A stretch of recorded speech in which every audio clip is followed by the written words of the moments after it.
मुझे लगता है मेरा बेटा अजीब है। उसकी नजरें बार बार मुझ पर ठहर जाती।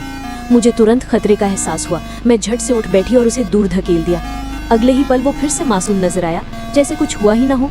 मुझे लगा शायद मैं कल्पना कर रही हूँ, लेकिन उसी रात नींद में मैंने किसी को अपने बिस्तर के पास महसूस किया। देखा तो मेरा बेटा था, जो मेरे चेहरे को धीरे धीरे सहला रहा था। इसके बाद सब और अजीब होने लगा।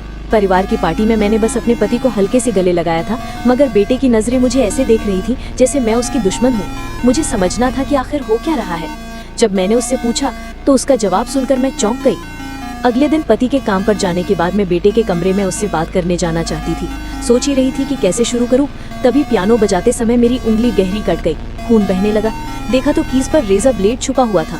मेरा गुस्सा भड़क उठा, लेकिन तभी तहखाने से बेटे के रोने की आवाज आई। मैं दौड़कर नीचे गई और देखा वो कोने में दुबका पड़ा था। उसका शरीर बर्फ की तरह ठंडा था।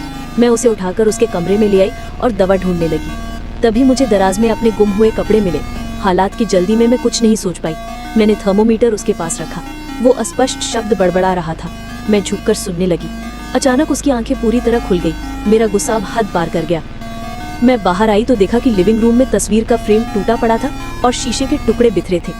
अब मैं और बर्दाश्त नहीं कर पाई। मैं उसे आंगन तक दौड़ाने लगी। अचानक पीछे मुड़ी तो महसूस किया कि किसी हाथ ने मेरा टखना पकड़ लिया, लेकिन अगले ही पल वो हाथ गायब हो गया।